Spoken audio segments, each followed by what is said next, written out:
राजकीय महाविद्यालय कनवास कोटा के बीए द्वितीय वर्ष संस्कृत के इस YouTube चैनल पर आप सबका स्वागत है। पिछले वीडियो तक हम श्रीमद् भगवद गीता के द्वितीय अध्याय के 35वें श्लोक तक पढ़ चुके थे। आज हम श्लोक नंबर 36 से 40 तक अध्ययन करेंगे। देखिए श्लोक नंबर 36। जब महाभारत के युद्ध में अर्जुन युद्ध करने से मना कर देता है तो श्री कृष्ण अर्जुन को सावधान करते हैं कि अर्जुन के युद्ध न करने पर उसके विषय में लोग निंदा करेंगे। किस तरह से करेंगे देखिए श्लोक में। अवाच्यवादांश्च बहून् वदिष्यन्ति तवा अहिताः निंदतस्तौ सामर्थ्यम ततो दुःखतरं नु किम।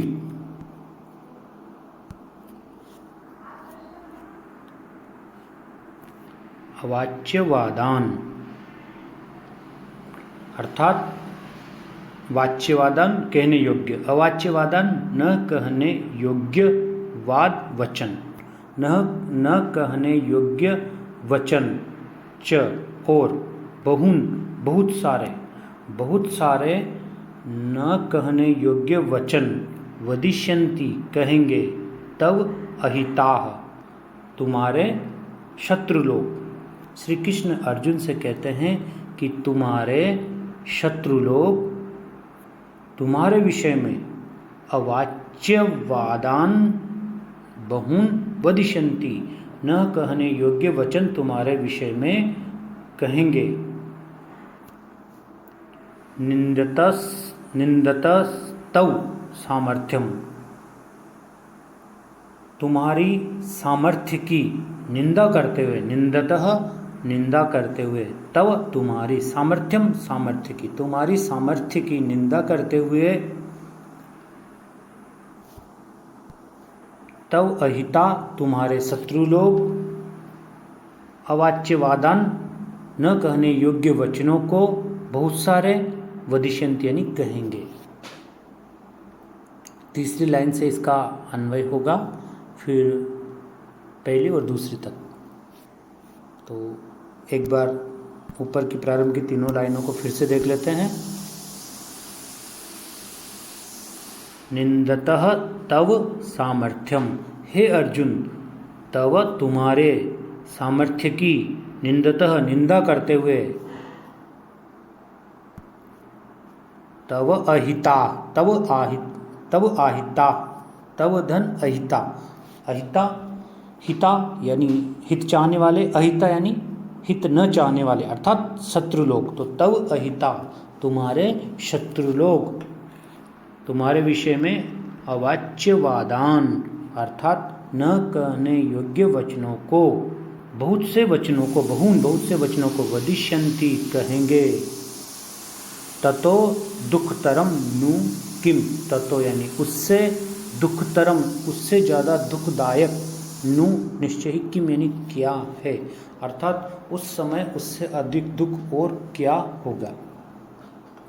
इस प्रकार अर्जुन को श्री कृष्ण समझाते हैं। अगला श्लोक देखिए।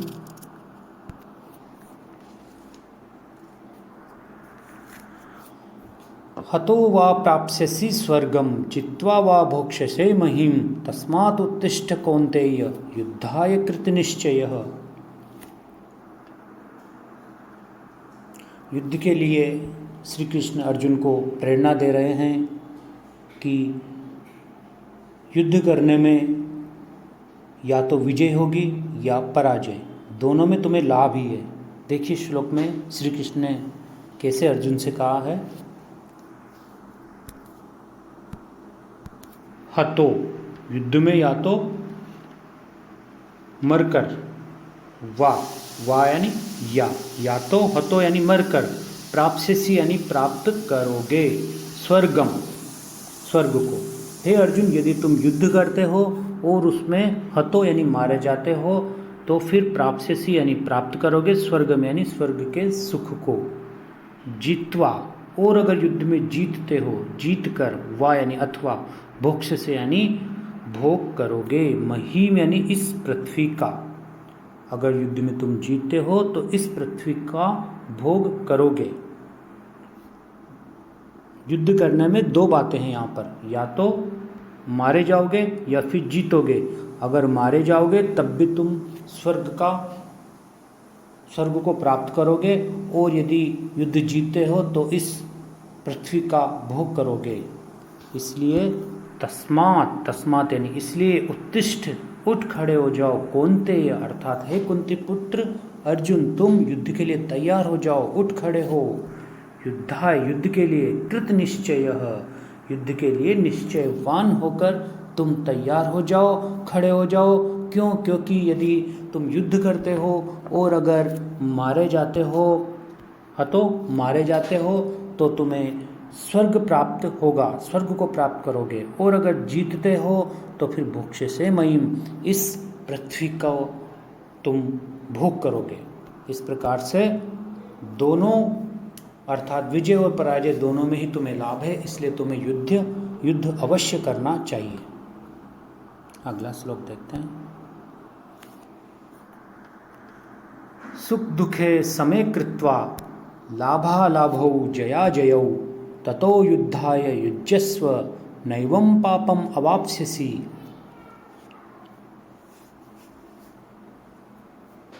यहाँ पर श्री कृष्ण अर्जुन को समझाते हैं कि तुम बिना विजय की कामना के इसमें भाग लेने के लिए तैयार हो जाओ। तुम्हें इससे सुख मिले या दुख मिले, लाभ मिले या हानि, जय हो या पराजय, लेकिन तुम्हें युद्ध अवश्य करना चाहिए। देखिए,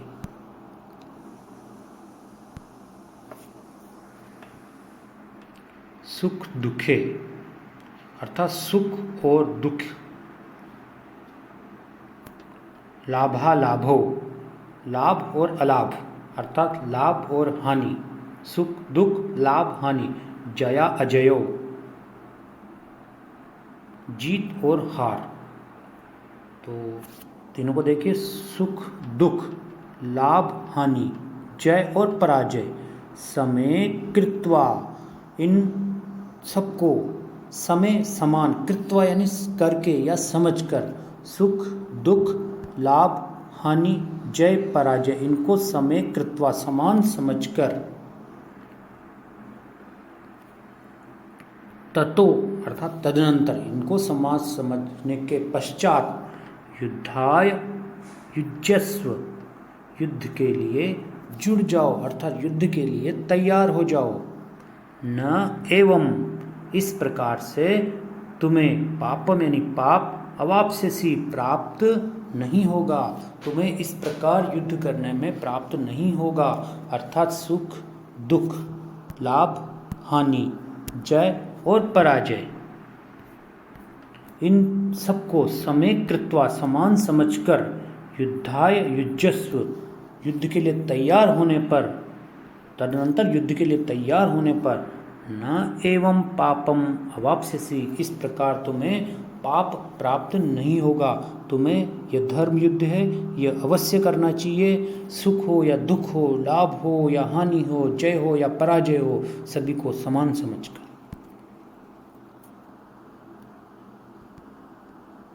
अगला श्लोक देखते हैं।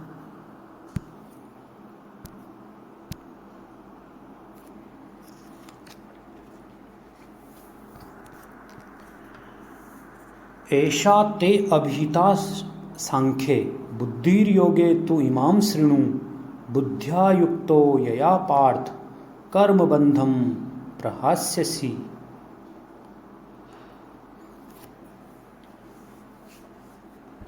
सुख और दुख को समान समझना निष्काम कर्मयोग की भूमिका है। आत्मज्ञान देकर गीता में श्री कृष्ण ने स्वधर्म के आचरण पर बल दिया। स्वधर्म पालन के लिए जिस देह धर्म, निष्ठा एवं पवित्रता की आवश्यकता होती है, वह सुख दुख को समान समझने से आती है। तितिक्षा से और भविष्य की चिंता छोड़कर कर्म करने से मनुष्य संपूर्ण पापों और बंधनों से छूट जाता है। इसी महान ज्ञान को योग मार्ग द्वारा समझाने के लिए यहाँ पर इस श्लोक में श्री कृष्ण कहते हैं। देखो श्री कृष्ण क्या कह रहे हैं अर्जुन से। अर्जुन को अब यहाँ पर श्री कृष्ण निष्काम कर्मयोग के माध्यम से समझाना प्रारंभ करेंगे। अभी तक ज्ञान योग के विषय में समझा रहे थे। ऐसा श्रीमद् भगवद गीता के व्याख्याकार डॉक्टर श्री कृष्ण ओझा ने यहाँ पर प्रस्तुत किया है। ये जो हम व्याख्या देख रहे हैं, पढ़ रहे हैं, ये डॉक्टर श्री कृष्ण ओझा के अनुसार ही पढ़ रहे हैं। यहाँ पर उन्होंने जो श्रीमद् भगवद गीता की व्याख्या की है,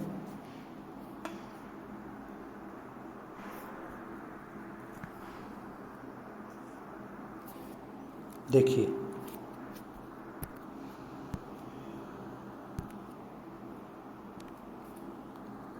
ऐसा अर्थात यह तेरे प्रति अर्थात हे अर्जुन तुम्हारे प्रति अभिहिता कही गई है। सांख्य अर्थात ज्ञान के विषय में। सांख्य को ज्ञान से भी जोड़ा जाता है।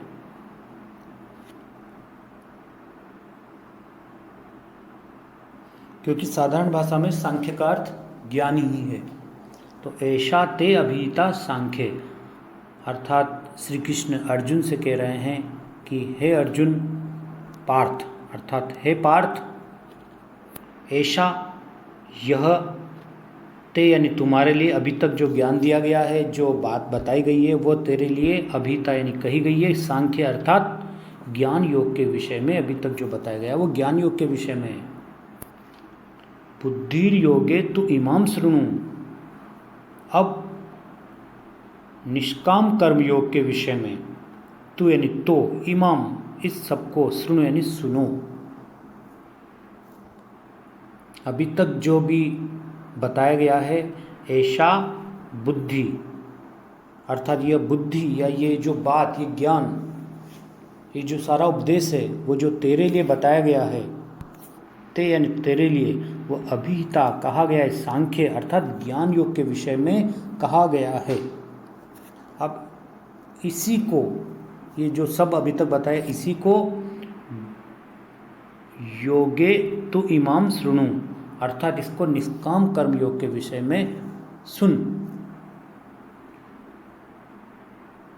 बुद्ध्या युक्तो यया पार्थ अर्थात हे पार्थ, यया जिसके द्वारा, युक्तो युक्त होकर, कर्म बंधम प्रहास्यसि तुम कर्मों के बंधन को नष्ट करोगे। प्रहास्यसि नष्ट करोगे, कर्म बंधम यानी कर्मों के बंधन को। अर्थात श्री कृष्ण का यहाँ पर इस श्लोक के माध्यम से कहने का तात्पर्य है कि अभी तक जो ज्ञान का वर्णन किया है वो सांख्य के माध्यम से अर्थात सांख्य दर्शन के माध्यम से या ज्ञान के माध्यम से किया गया है। अब उसी को निष्काम भाव से कर्म करने के तरीके से बताया जा रहा है। इसलिए हे अर्जुन, तुम यदि ऐसे ज्ञान से कर्म करोगे, निष्काम कर्म योग से कर्म करोगे, तो कर्मों के बंधन से अपने को मुक्त कर सकते हो।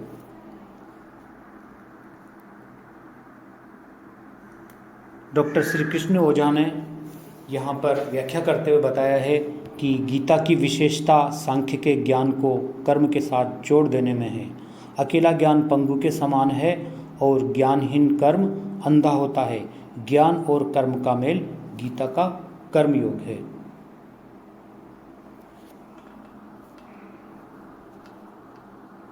अगला श्लोक देखते हैं 40वां।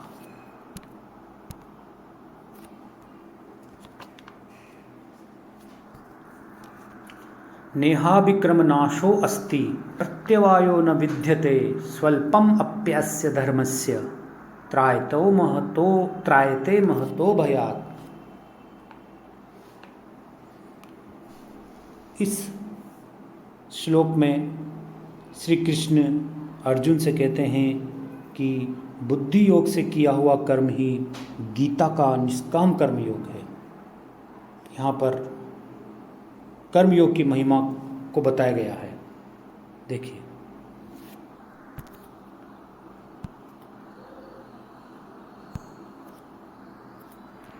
न इह अभिक्रम नाशो अस्ति, न यानी नहीं है, इह यानी इस ज्ञान में, जो ज्ञान तुम्हें बताया जा रहा है, इसमें अभिक्रम अर्थात आरंभ का, नाशः अर्थात नाश, अस्ति न अस्ति नहीं है। अर्थात श्री कृष्ण के कहने का तात्पर्य है यहाँ पर कि ज्ञान सहित किया गया आचरण श्रेष्ठ होता है। अर्थात ज्ञान सहित कर्म करना श्रेष्ठ है। ज्ञान सहित कर्म जो किया जाता है उसका नाश नहीं होता है। और प्रत्यवायो न विद्यते, अर्थात उसका ज्ञान सहित कर्म करने पर उसका प्रत्यवायो अर्थात विपरीत फल भी न विद्यते नहीं होता है। व्यक्ति जब ज्ञान सहित कर्म करता है, निष्काम भावना से कर्म करता है, तो उसका विपरीत फल भी न विद्यते नहीं होता है।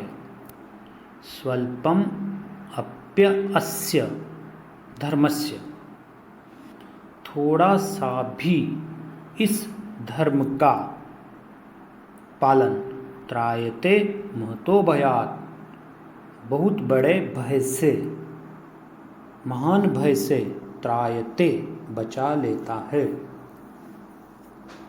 एक बार फिर से पूरे श्लोक को देखते हैं।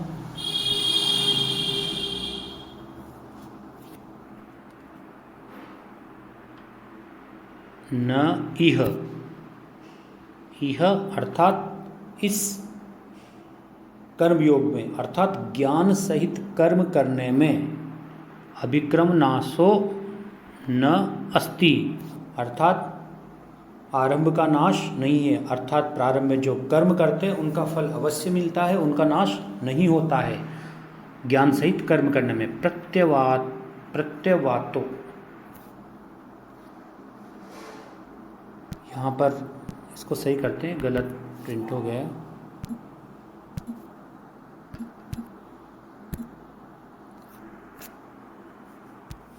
प्रत्यवायो न विद्यते, प्रत्यवाय अर्थात विपरीत फल भी, प्रत्यवायो विपरीत फल भी न विद्यते नहीं होता है, नहीं मिलता है ज्ञान सहित कर्म करने में। स्वल्पम अपि अस्य धर्मस्य, इस धर्म का थोड़ा सा भी पालन, अर्थात ज्ञान सहित कर्म करने का थोड़ा सा भी पालन अगर किया जाए तो त्रायते महतो भयात, महान भय से रक्षा हो जाती है। डॉक्टर श्री कृष्ण का जो वक्तव्य है वो मैं यहाँ पर प्रस्तुत करना चाहूँगा। डॉक्टर श्री कृष्ण ओझा ने यहाँ पे कहा है कि ज्ञान सहित किया गया कण भर आचरण मन भर ज्ञान से बहुत श्रेष्ठ है। ज्ञान सहित कर्म करना गीता का कर्मयोग मार्ग है। इसकी विशेषताओं को स्पष्ट करते हुए श्री कृष्ण कहते हैं, नंबर 1 देखिए कि ज्ञान सहित कर्म किया जाता है तो क्या उसका लाभ होता है। नंबर 1, इस मार्ग में आरंभ किए हुए कर्म का नाश नहीं होता। नंबर 2, इस मार्ग में विघ्न बाधा या विपरीत फल नहीं होता। नंबर 3, धर्म का थोड़ा सा भी आचरण भारी भय से बचाता है। यही इस श्लोक में यहाँ पर श्री कृष्ण ने बताया गया है। आगे देखिए, इसी में इसकी व्याख्या में ज्ञान रहित कर्म नष्ट हो जाता। अगर ज्ञान से रहित होकर हम कर्म करते हैं तो वो नष्ट हो जाता है, उसमें देवी बल नहीं होता। कर्म योग का प्रारंभ सहज में ही अंतिम ध्येय तक पहुंचा देता है। कर्म योग का प्रारंभ होते ही ऐसा सुख मिलता है जिसे छोड़ा नहीं जा सकता। एक बार किया गया कर्मयोग अनंत उत्साह जगाकर जीवन को जागरूकता, सावधानी और स्फूर्ति से भर देता है। कर्मयोग का आरंभ ही मंगलमय है। कर्मयोगी को तत्काल ही शांति मिलती है। मनुष्य को एक बार परमेश्वर का सहारा लेकर बुद्धि के प्रकाश में ज्ञान के नेत्र खोलकर बढ़ जाना है। उसके पश्चात जो कुछ होता है वह ठीक ही होता है। वर्षा न होने पर अथवा किसी अन्य कारण से खेती नष्ट हो सकती है। बोया हुआ बीज निष्फल हो सकता है, पर कर्मयोग का बीज कभी नष्ट नहीं होता।